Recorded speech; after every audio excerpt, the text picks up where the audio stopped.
Pour notre part ici, à l'Espoir, bien, on est dans une série « Retrouver le rythme ». On essaie de reprendre nos bonnes habitudes, reprendre le beat avec toutes les mesures sanitaires, tout ça. Tout le monde, nos rythmes de vie ont changé. Je mentionnais la semaine dernière, les fêtes de famille, est-ce qu'on se voit, est-ce qu'on ne se voit plus, c'est quoi les règles, tout ça. Ça a bouleversé tout le monde. Ça va, on travaille ensemble, on met du cœur à l'ouvrage pour sortir de cette pandémie. Maintenant, il faut retrouver les rythmes aussi de la vie d'Église. Et donc, on a parlé ensemble avec le pasteur Michel de la louange, de l'importance de la louange dans la vie de notre assemblée. La semaine dernière, on a parlé de la parole de Dieu, la place de la parole de Dieu. Maintenant, je ne sais pas si vous avez déjà remarqué, dans les Écritures, nulle part, Dieu dit « Ma maison sera une maison d'études bibliques. » Avez-vous déjà remarqué ça? Ce n'est pas ça qu'on lit dans les Écritures. Ce qu'on lit, c'est « Ma maison sera une maison de prière. » Jamais dans les Écritures. Pourtant, on a une église ici qui aime étudier les Écritures avec des cours bibliques. On fait des exposés des Écritures. On essaie vraiment d'être dans le texte ensemble. On a des cours avancés. On aime étudier la Bible. Pourtant, jamais Dieu dans la Bible dit « Ma maison sera une maison d'études bibliques. » Il dit au lieu « Ma maison sera une maison de prière. » Et ce matin, on parle ensemble des rythmes de la prière. Dans ta vie personnelle, mais en Église aussi, je vais vous partager mes rythmes à moi quant à la prière. Je trouve que la prière, c'est un sujet qui est fascinant parce que c'est à la fois peut-être le geste spirituel le plus spontané qu'un être humain peut faire. N'importe qui, ou pratiquement n'importe qui, dans un moment de détresse, que tu sois croyant ou non même, définitivement chrétien ou non, dans un moment de détresse, on va lancer une prière à Dieu, spontanément. Donc, c'est quelque chose qui est très naturel de prier. C'est vraiment pas contre nature, c'est presque tout le monde va lancer une prière à Dieu. Mais en même temps, quand tu t'y mets sérieusement dans la prière, c'est peut-être l'exercice spirituel le plus difficile. On dirait, pour beaucoup de chrétiens, après plusieurs années de vie chrétienne, que la prière, c'est comme si c'est toujours une espèce d'examen, un test que tu es en train de faire passer, soit à Dieu, soit à toi-même. Tu t'en vas dans la prière, tu as quelque chose vraiment à cœur, tu es convaincu que c'est une bonne requête de prière, Dieu est d'accord avec ça, tu t'en vas passer un examen, ou tu fais passer un examen à Dieu. Et je pense que beaucoup de chrétiens, avec les années, prient peut-être de moins en moins parce que leur vie de prière ressemble de plus en plus à un test qu'ils sont en train de passer. Peut-être que Dieu ne répond pas à cause de moi, peut-être que Dieu ne répond pas parce que Dieu ne veut pas répondre. Ce n'est pas ça la prière. C'est supposé être quelque chose de beaucoup plus spontané. C'est supposé être quelque chose de beaucoup plus naturel. Dieu veut que l'Église soit une maison de prière et ça, c'est censé nous apporter énormément de joie. Dans le passage où on va ce matin, on s'en va dans Ésaïe 56. On est allé dans Ésaïe cet été. Donc, Ésaïe, un livre prophétique, 700 ans avant Jésus-Christ, d'accord? 2700 ans avant notre ère. Dans ce livre prophétique, dans le chapitre 56, c'est un passage que j'aime beaucoup parce que Dieu s'adresse à toutes les nations de la terre, à ceux qui, auparavant, ne se sentaient pas bienvenus dans sa présence, ne se sentaient pas bienvenus dans la maison de Dieu. Puis il leur dit, au contraire, tout le monde est bienvenu dans ma maison. Je vais les réjouir dans ma maison de prière, des gens de tous les peuples, de toutes les nations. Et donc, cette parole-là est prononcée par Ésaïe 700 ans avant Jésus-Christ. 700 ans avant Jésus-Christ, Dieu dit, « Voici ma vision pour la maison de Dieu. » La maison de Dieu, ça va être un lieu accueillant où des gens de toutes les nations de la terre, des gens qui ne se pensent pas bienvenus dans la présence de Dieu, vont en fait être bienvenus et vont venir parler avec moi librement. Ça va être une source de joie. 700 ans avant Jésus-Christ, Jésus vient, Jésus va au temple, c'est lui-même qui cite Ésaïe 56, entre dans le temple, on est à l'époque du second temple, donc le temple avait été détruit, a été reconstruit avec des petites améliorations. Dans le genre, il y a un parvis pour les gentils. Les gentils, c'est une manière gentille de dire les païens, les non-juifs. Donc, un non-juif qui se convertissait dans le second temple, il y avait une petite section pour lui. Il ne pouvait pas accéder exactement à la même place que les Juifs. C'était leur place à part. Tu as cru en Dieu, mais tu as ton secteur à toi. Ça, c'est réservé pour toi. Ça, c'était la petite addition qu'ils ont faite dans la version 2 du temple. Mais non seulement ça, lorsque Jésus vient dans le temple, dans cette section-là, dans le parvis des gentils, la section des gentils, mais en plus de ça, il y avait plein de business qui se faisaient là, liés avec le temple. On vendait des trucs pour le temple. Fait que quand Jésus arrive là, il pète une colère. Puis il dit, il est écrit, ma maison sera une maison de prière, vous en avez fait une caverne de voleurs. Et donc, ce qu'on découvre avec Jésus dans les évangiles, c'est que cette prophétie que Dieu a dite à travers Ésaïe 700 ans avant Jésus, quand Jésus vient, ce n'est pas accompli encore. On est dans le même problème encore et le temple n'est toujours pas une maison de prière. On va aller voir ensemble ce matin comment Dieu accomplit sa promesse en Jésus-Christ et comment il veut que nous, comme Église, nous soyons une maison de prière. On va aller dans la prière puis on va écouter la lecture des Écritures. Seigneur Jésus, on vient en Église ce matin pour apprendre sur la prière. On veut écouter ce que tu veux nous dire à travers ta parole. On veut entendre ce que tu veux nous enseigner parce que la prière, c'est un geste spontané, c'est un geste naturel. Puis en même temps, quand vraiment on cherche à grandir dans la prière, je trouve qu'on se complique beaucoup la vie, moi le premier, Seigneur. Avec toutes sortes de blocages internes qui fait que cette spontanéité, cette joie de se savoir accueilli dans ta présence s'éteint souvent, puis ça devient une espèce de devoir un peu malaisant. Je te prie, Seigneur, au contraire, de venir nous montrer ton cœur. Aide-nous à voir combien tu veux, Seigneur, nous communiquer ton accueil, combien tu prends plaisir à ce qu'on vienne simplement comme des enfants, te louer, te célébrer, te partager des soucis, des besoins, des requêtes, qu'on vienne intercéder pour des gens qu'on aime, Seigneur. Viens nous enseigner à prier ce matin. Nous t'en prions dans le nom de Jésus-Christ. Amen. Bonjour. Alors, la lecture est dans le prophète Ésaïe, au chapitre 56, les versets 1 à 8, dans la nouvelle édition de Genève. Ésaïe 56, 1 à 8. Ainsi parle l'Éternel. Observez ce qui est droit et pratiquez ce qui est juste, car mon salut ne tardera pas à venir et ma justice à se manifester. Heureux l'homme qui fait cela, et le Fils de l'homme qui y demeure ferme, gardant le sabbat pour ne point le profaner et veillant sur sa main pour ne commettre aucun mal. Que l'étranger qui s'attache à l'Éternel ne dise pas « L'Éternel me séparera de son peuple », et que l'eunuque ne dise pas « Voici, je suis un arbre sec ». Car ainsi parle l'Éternel. Aux eunuques qui garderont mes sabbats, qui choisiront ce qui m'est agréable, et qui persévéreront dans mon alliance, je donnerai dans ma maison et dans mes murs une place et un nom préférable à des fils et à des filles. Je leur donnerai un nom éternel qui ne périra pas. Et les étrangers qui s'attacheront à l'Éternel pour le servir, pour aimer le nom de l'Éternel, pour être ses serviteurs, tous ceux qui garderont le sabbat pour ne point le profaner et qui persévéreront dans mon alliance, je les amènerai sur ma montagne sainte et je les réjouirai dans ma maison de prière. Leurs holocaustes et leurs sacrifices seront agréés sur mon autel, car ma maison sera appelée une maison de prière pour tous les peuples. Le Seigneur, l'Éternel, parle, lui qui rassemble les exilés d'Israël. Je réunirai d'autres peuples à lui, aux siens déjà rassemblés.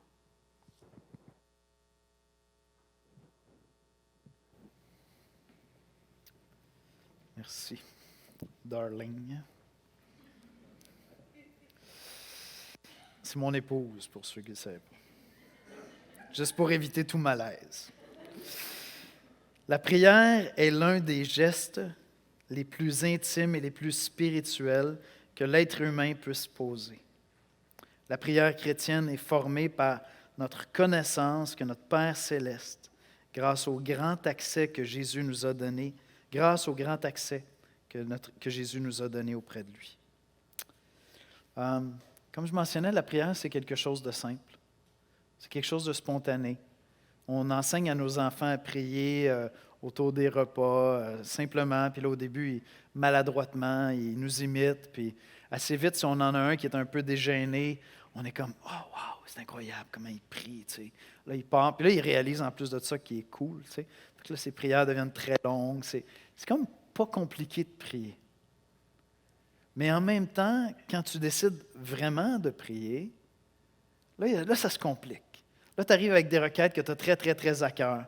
Tu les amènes à Dieu, puis ça prend du temps, puis tu n'as pas les réponses que tu veux, puis là, tu commences à te remettre en question, puis est-ce que c'est moi, est-ce que c'est Dieu, qu'est-ce qui se passe? Et vraiment, je pense que pour beaucoup de chrétiens, la prière devient une période d'examen, soit pour Dieu, soit pour eux-mêmes. Et ce n'est pas la vision que Dieu a de la prière. Voici comment je résumerai l'exposé de ce matin. La vision de Dieu pour son Église est une maison de prière composée de toutes les nations. Priez ensemble, priez sans cesse. Je les réjouirai dans ma maison de prière. Regardez les versets 5 à 7 dans Ésaïe 56. Je donnerai dans ma maison et dans mes murs une place et un nom préférable à des fils et à des filles. Je leur donnerai un nom éternel qui ne périra pas, et les étrangers qui s'attacheront à l'Éternel pour le servir, pour aimer le nom de l'Éternel, pour être ses serviteurs, tous ceux qui garderont le sabbat pour ne point le profaner et qui persévéreront dans mon alliance, je les amènerai sur ma montagne sainte et je les réjouirai dans ma maison de prière. Leurs holocaustes et leurs sacrifices seront agréés sur mon autel, car ma maison sera appelée une maison de prière pour tous les peuples. La vision de Dieu pour la prière, c'est un libre accès dans la présence de Dieu qui devient un moment de joie. Je les réjouirai dans ma maison de prière. Il parle de peuples qui avant n'avaient pas accès à Dieu. Il parle d'eunuques, je vais revenir un peu plus loin. Mais il parle de gens qui n'avaient pas un libre accès à la présence de Dieu.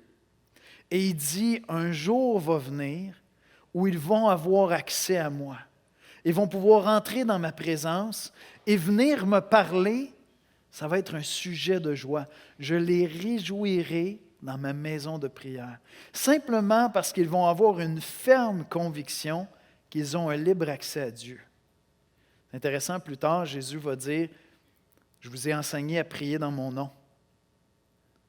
Maintenant, je vous dis, priez vous-même le Père parce que le Père vous aime. » Fait que Dieu annonce ici dans Ésaïe, 700 ans avant Jésus-Christ, qu'un jour allait venir où tous ceux qui n'avaient pas auparavant un libre accès auprès de Dieu vont avoir un accès entier auprès de Dieu. Des peuples et des gens de toutes les nations, des eunuques.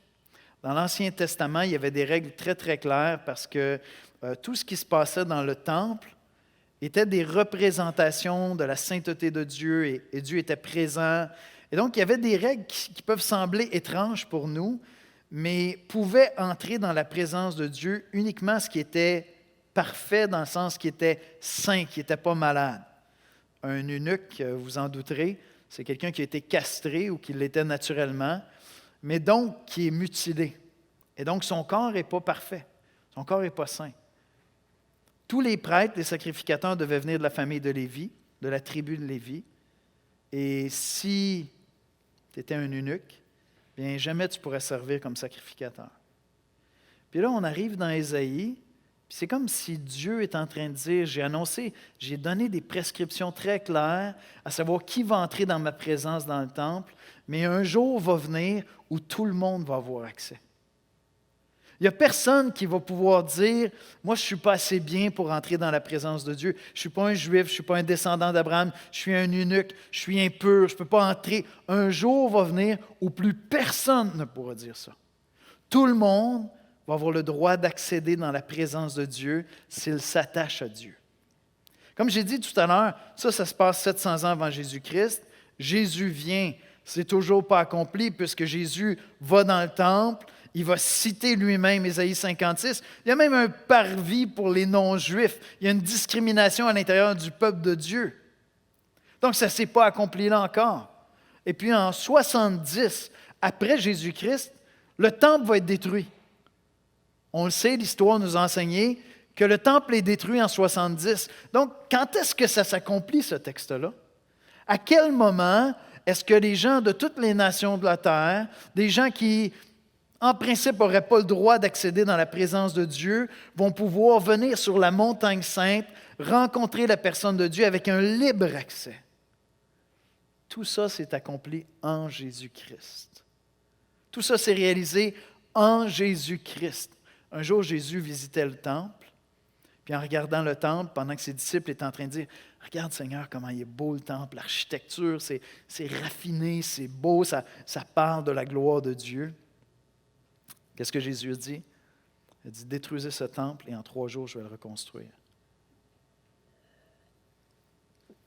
Les gens se demandent « Pourquoi il dit ça? » Plus tard, après sa crucifixion, après sa résurrection, 3 jours après sa mort, ressuscite d'entre les morts, là, les disciples vont comprendre, ils vont dire, attends un peu, il est en train de faire une analogie, une comparaison entre le temple et son propre corps.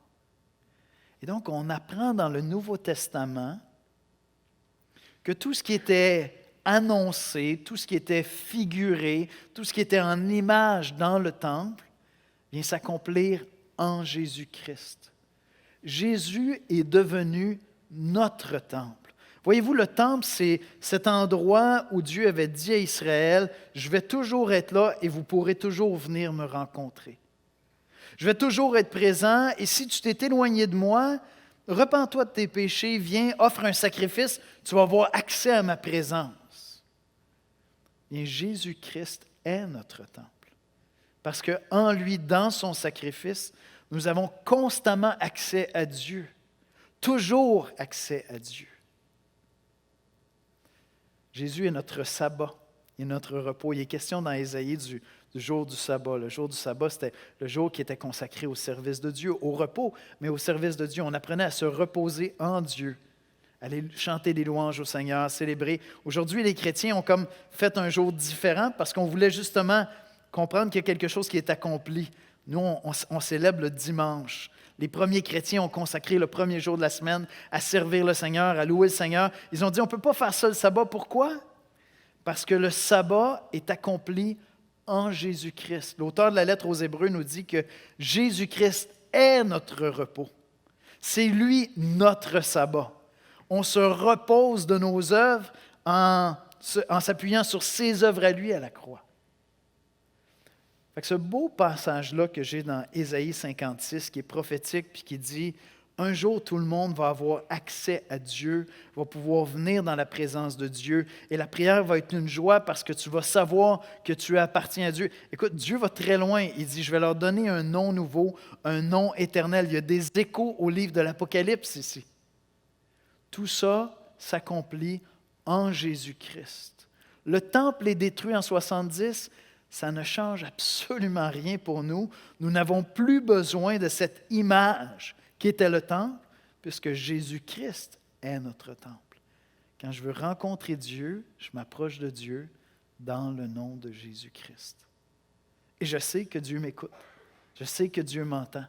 Je sais que mon Père est là et que j'ai accès dans sa présence. Et c'est pour ça qu'aujourd'hui, on annonce l'Évangile dans le nom de Jésus-Christ. On annonce la bonne nouvelle de Jésus-Christ. La bonne nouvelle, c'est que c'est impossible que ce matin, qui que tu sois, de quelque peuple que tu viennes, quelle que soit ton histoire, quelles que soient les choses qui font honte dans ta vie, la bonne nouvelle, c'est que si tu t'approches de Dieu, dans le nom de Jésus-Christ, tu as accès à Dieu. Et Dieu dit, viens te réjouir dans la prière. Parce que je t'écoute, je t'accueille, je t'entends. Je suis là, je veux cette relation simple avec toi. Le test est déjà passé. C'est Christ qui l'a passé à la croix. Amen? Le test est déjà passé. Quand tu vas dans la prière, tu ne t'en vas pas passer un test pour savoir si Dieu t'accueille. Si tu viens dans le nom de Jésus-Christ, il t'accueille. Christ a passé le test. Il est mort sur la croix. Il n'y a personne d'autre qui peut mourir à sa place. Puis toute la perfection ou les imperfections de ta vie ne vont pas améliorer ou diminuer ce que Christ a fait à la croix. Ce texte-là était en train d'annoncer un jour, où on pourrait entrer dans la présence de Dieu et où des gens de toutes les nations de la terre pourraient accéder à Dieu parce que Jésus-Christ est notre sabbat, il est notre repos, il est notre temple, notre maison de Dieu. Et donc, l'Église est appelée à être une maison de prière. L'Assemblée des chrétiens est appelée à être un lieu de prière. Lorsque les chrétiens se croisent, se rencontrent, prennent un temps ensemble, on est appelé à prier ensemble. Et la prière est appelée à être une grande source de joie pour nous. Une maison de prière pour toutes les nations. Une maison de prière pour ceux qui sont loin de Dieu. Regardez le verset 7. « Je les amènerai sur ma montagne sainte et je les réjouirai dans ma maison de prière. Leurs holocaustes et leurs sacrifices seront agréés sur mon autel. » On n'a pu offrir de sacrifices puis d'holocaustes. De quoi il est en train de parler? Paul va dire, offrez des sacrifices d'action de grâce. Remerciez Dieu parce que Christ a déjà tout accompli à la croix. Car ma maison sera appelée une maison de prière pour tous les peuples. Puis il dit à l'eunuque, puis à l'étranger, il dit, ne dis pas comme l'eunuque, je suis un arbre sec, je ne peux rien apporter. C'est vraiment une image très forte. Encore aujourd'hui, pour un homme de pouvoir se marier, avoir des enfants, c'est un sujet d'une grande joie, d'une grande fierté pour tant d'hommes. Et puis pourtant, toujours, il y a eu des hommes ou des femmes qui étaient incapables d'avoir des enfants. Bien, l'eunuque, évidemment, ça complique les choses un peu, n'est-ce pas? Il ne peut pas avoir d'enfants. Et donc, se voit comme quelqu'un qui est diminué. D'autant plus que dans l'Ancien Testament, mais il ne pouvait pas accéder, comme tous les autres hommes, à la présence de Dieu. Il y avait quelque chose de dysfonctionnel qui, dans une image, disait « Mais toi, tu es impur. » Mais Dieu dit dans Ésaïe 56, il dit que l'eunuque ne dise pas « Je suis un arbre sec, je n'ai rien à apporter. » Parfois, on veut grandir dans la prière, puis la considération qu'on a dans notre cœur, le critère qu'on a dans notre cœur pour s'approcher de Dieu, c'est qu'est-ce que j'ai à apporter? Fait que tu regardes ta semaine, tu regardes ta journée, tu regardes comment ça va, tu regardes ta vie chrétienne, puis tu dis, je suis un arbre sec. Je n'ai rien à apporter. Peut-être que tu regardes la qualité de ta vie, tu regardes des domaines où tu dis, c'est n'importe quoi. J'essaye de marcher comme il faut, de suivre le Seigneur, j'y arrive pas. Puis là, tu vas dans la prière, puis tu dis, ben non, je ne pense pas que Dieu va m'écouter aujourd'hui. Je suis un arbre sec. Tu regardes comment tu élèves tes enfants, tes relations. Tu dis, je ne suis pas une bonne chrétienne. Hey, jusqu'à ma mort, je vais vous le répéter, ça n'existe pas des bons chrétiens, des bonnes chrétiennes. On est tous des pécheurs graciés. Puis Dieu nous dit ici, ne dis pas, je suis un arbre sec. Je t'ai aimé, je t'ai donné un nom nouveau parce que tu as cru en Jésus-Christ, tu as accès dans ma présence. Dans Ésaïe 57, le chapitre suivant, j'aime ça parce que Dieu nous montre son cœur, puis combien il est conscient de nos faiblesses, de nos difficultés. Ésaïe 57, versets 14 à 16, je vous le lis. On dira, frayez, préparez le chemin, enlevez tout obstacle du chemin de mon peuple, car ainsi parle le Très-Haut, dont la demeure est éternelle et dont le nom est saint. J'habite dans les lieux élevés et dans la sainteté. Dieu est loin, il est dans les lieux élevés, dans la sainteté, mais je suis avec l'homme contrit et humilié. Est-ce que tu dis, j'ai rien à apporter dans la prière? Ça, c'est la définition de la contrition. Tu es humilié par ta condition. Écoute ce que Dieu dit. Écoute la parole de Dieu. Crois-moi pas. Prends pas mes mots à moi. Écoute la parole de Dieu. C'est super clair. Mais moi, je suis avec l'homme contrit et humilié afin de ranimer les esprits humiliés. Tant de fois, je suis humilié par mes propres bêtises, par mes propres faiblesses, puis je suis humilié par ça. C'est ça qu'on appelle la contrition. Afin de ranimer les esprits humiliés, afin de ranimer les cœurs contrits. Je ne veux pas contester à toujours. C'est Dieu qui parle. Je ne veux pas contester à toujours, ni garder une colère éternelle, quand devant moi tombent en défaillance les esprits, les âmes que j'ai faites. Dieu sait comment on est faible. Dieu nous connaît. Il connaît nos manquements. Il sait combien on a besoin de sa grâce pour venir dans sa présence, pour s'approcher de lui.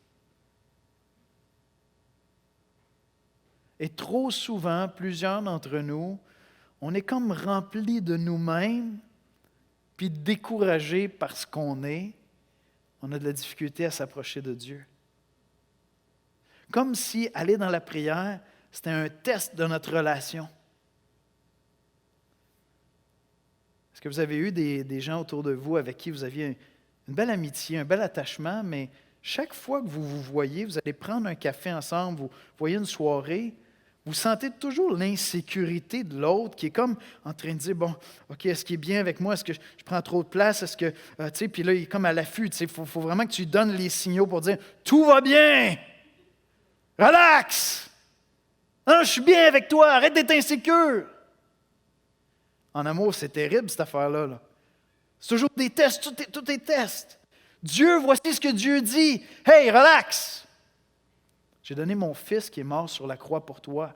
On peut-tu s'entendre que c'est réglé? Christ est mort pour toi sur la croix.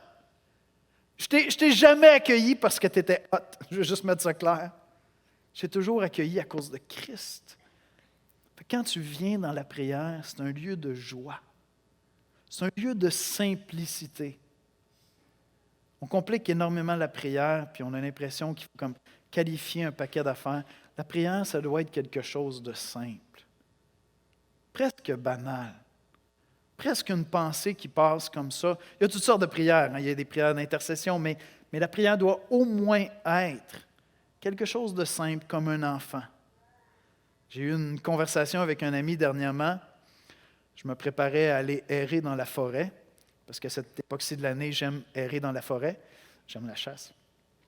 Puis, je dis, hey, on va prier, on a besoin vraiment de la bonne météo, tu sais. Puis là, il dit comme, je suis un peu mal à l'aise avec ces prières-là, un peu banales, tu sais. On n'est pas comme en train de prier pour le salut de quelqu'un, tu sais. Ça m'a surpris. Je ne comprends pas, c'est mon père. Je veux dire, moi, quand j'étais assis à table, s'il y avait du gâteau, je disais, papa, je peux-tu en avoir un autre morceau? Je ne disais pas, oh, cette requête est un peu superficielle, puis-je avoir plus de protéines, s'il te plaît? Ah non, il y a du gâteau, je prends du gâteau. Est-ce que je peux avoir du gâteau? C'est une relation simple. Je me souviens, il y a des années, je m'en allais sur le chemin Chambly, puis je passe à côté d'un garage, puis il y avait un vieux Suzuki 4x4 qui était là, à vendre. Puis là, je m'en allais, puis là, je dis, ça serait le fun, ça, pour la chasse. Je n'ai pas l'argent pour ça. Fait que j'ai juste dit, père, ça serait le fun. T'sais. J'ai oublié ma requête. J'ai comme, elle est partie, c'est quand même pas la requête pour laquelle je pleurais tous les matins à genoux, puis je jeûnais, quand même, c'est juste un petit caprice. Des mois plus tard, je n'avais même pas réalisé quand j'ai adressé cette prière-là à Dieu, je n'avais même pas réalisé, je n'avais pas pris conscience, je n'avais pas vu le lien qui s'était passé dans ma tête. Mon père s'était procuré un petit Suzuki 4 pattes. Fait que des mois plus tard, mon père m'appelle, puis il dit, « Hey Yannick, je me débarrasse de mon Suzuki, ça tente-tu de l'avoir? » Là, je me suis rappelé de ma requête. J'ai dit au téléphone, je dis, « Merci, papa. Merci, papa. »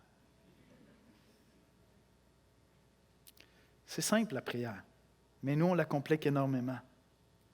On la complique énormément parce qu'on a à cœur des choses importantes, puis c'est vrai. Puis on demande à Dieu, puis on les a vraiment à cœur, puis c'est des choses belles souvent, des choses importantes, puis on a l'impression que Dieu ne répond pas, que Dieu tarde, puis là, on commence à rentrer dans des grandes introspections. Peut-être que c'est moi qui n'ai pas à la hauteur, peut-être que là, Dieu n'est pas d'accord avec ça. Ça ne te regarde pas, ces affaires-là. Dieu dit, viens, puis demande. J'ai une requête que j'adresse à Dieu depuis des années, que je ne peux pas vous partager, puis je suis comme un peu découragé. C'est quelque chose que je veux que Dieu change en moi. Puis, quand je vais dans la prière, je suis comme un peu, sérieux, Seigneur, il faut que tu fasses de quoi avec ça? J'essaye, je ne suis pas capable. Puis, tu serais tellement plus glorifié si tu changeais ça. Mais ce n'est pas un examen. Dieu n'est pas en train de me rejeter. Des fois, je suis là et je dis, ah oui, Seigneur, tu vas le faire. Là. Puis d'autres fois, c'est, come on, Seigneur. Je veux juste te glorifier. Je suis fatigué de moi-même. Fais juste me libérer de moi-même et me changer. Mais je vais l'achaler comme ça, là, jusqu'à temps qu'il réponde. Jusqu'à ce que je vois ce changement-là dans mon âme se produire. Je vais continuer à le faire. Fait que laissez-moi vous partager rapidement mes rythmes de prière à moi. Je me suis dit que j'allais vous partager ça. Ça peut vous inspirer. Vous allez voir comment... Il y en a que c'est plus sérieux, d'autres, c'est vraiment simple. J'ai souvent dit à l'Église, quand je me réveille le matin, avant d'ouvrir les yeux, je commence à prier. Je ne peux pas vous dire pourquoi, je n'ai pas de mérite, je n'arrive pas à le faire le soir. Le soir, mon cerveau fait comme...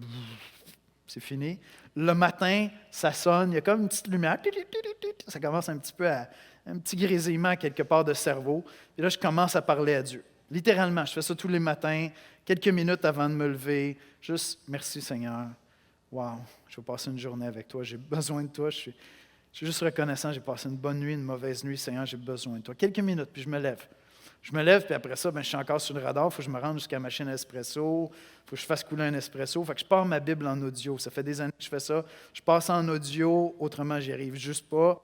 Puis tout le long que j'écoute, à tout moment donné, j'ai juste une petite prière qui vient. Je dis, Seigneur, parle-moi. Je vais être attentif. Je suis un peu distrait, puis là, un espresso, 2 espressos, on va y arriver. Mais juste des petites prières. Seigneur, parle-moi, parle-moi. Je t'écoute. Je fais un peu la même chose lorsque je prépare l'exposé biblique. Quand je prépare la prédication, je travaille avec mon tableau blanc, ceux qui m'ont déjà vu, puis je suis là, puis je lutte avec le texte, puis je lis, puis j'étudie, puis je comprends qu'est-ce que le texte veut dire, mais après ça, j'ai 2 prières. Toutes les semaines, j'ai 2 prières. Seigneur, qu'est-ce que tu veux me dire, puis qu'est-ce que tu veux dire à l'Église? Puis constamment, c'est ces prières-là. Des fois, ça peut durer 45 minutes, des fois, ça peut durer 1h30. Je tourne en rond dans mon bureau, je saute, je m'étends sur ma table, je prie. Je ne sais pas, j'ai compris le texte, mais ce n'est pas clair dans mon esprit. Qu'est-ce que tu veux me dire, puis qu'est-ce que tu veux dire à l'Église? Puis à un moment donné, pouf, ça commence à s'éclairer. Je dis, OK, Seigneur, je pense que j'ai un message clair.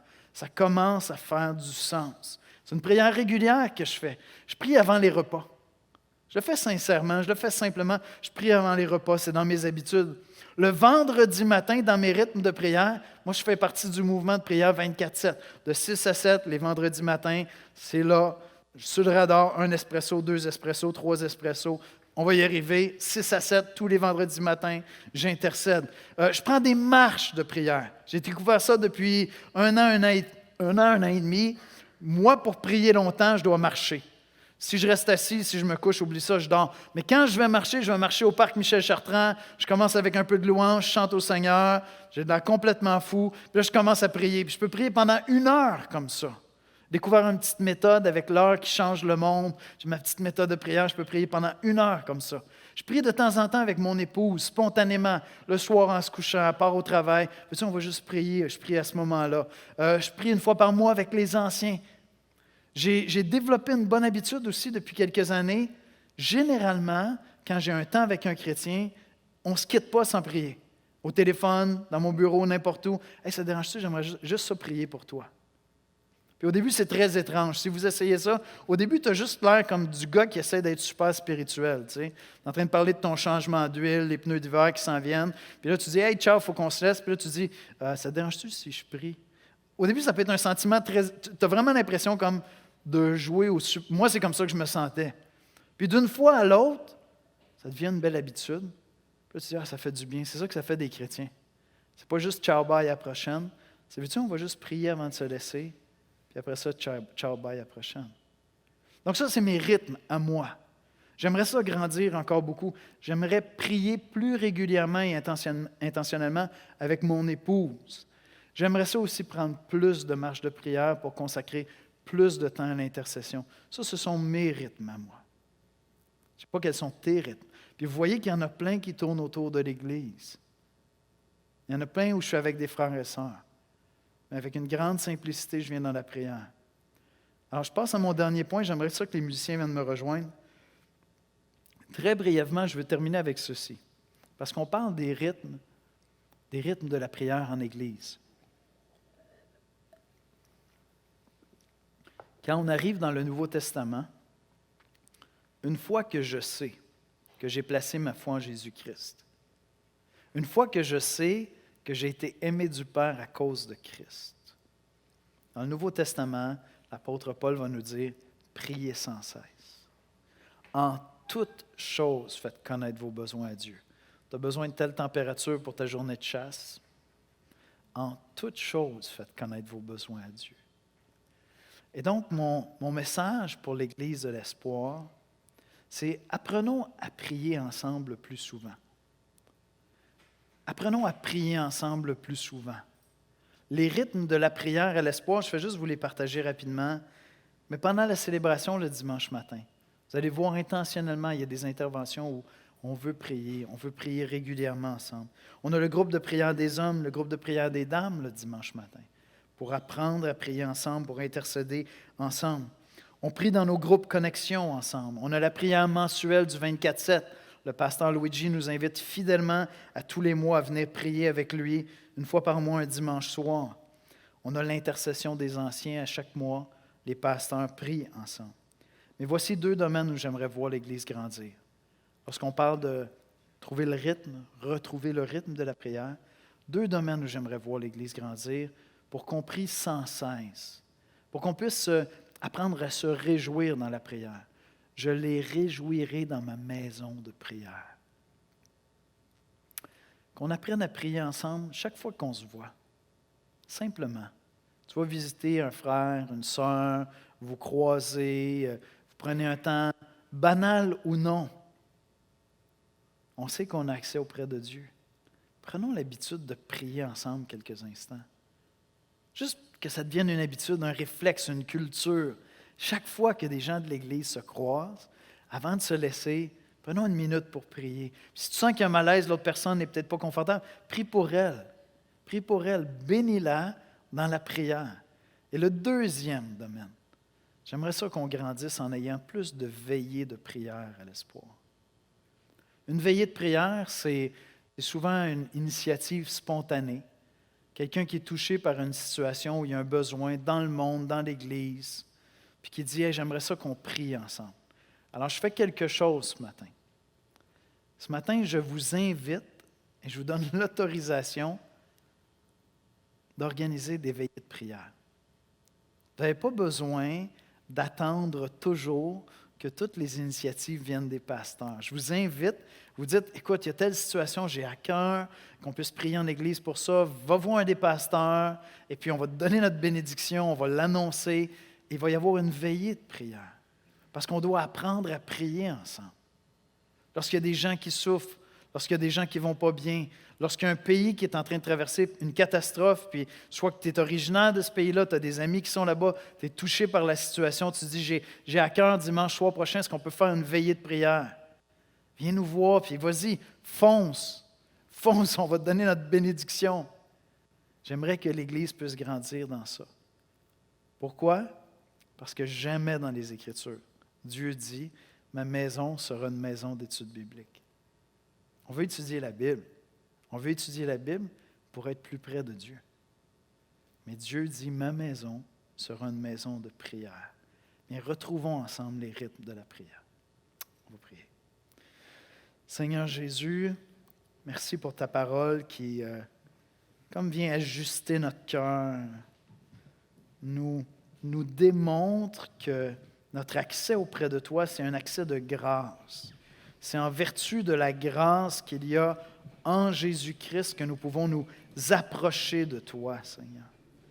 Seigneur, je te prie de nous convaincre, je te prie de déposer ça dans notre âme. Je pense à tous ces chrétiens qui marchent avec toi depuis plusieurs années, puis qui voient la prière comme une espèce d'examen. J'espère que cette fois-ci, il va répondre à mes prières. Mais toujours, Seigneur, tu entends.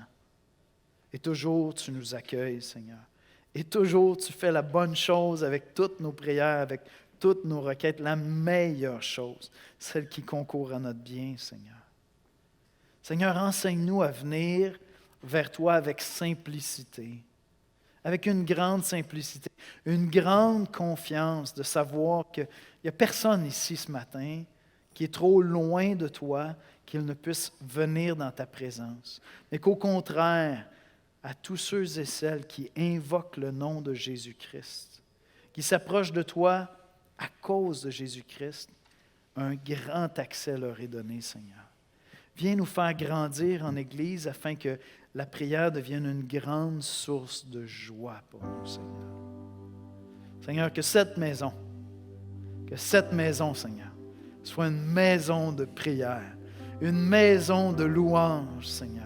Une maison où, simplement comme des enfants, avec une grande confiance, on vient vers toi, Seigneur. Que ton nom soit béni, Jésus. Que ton nom soit béni, Jésus. Amen.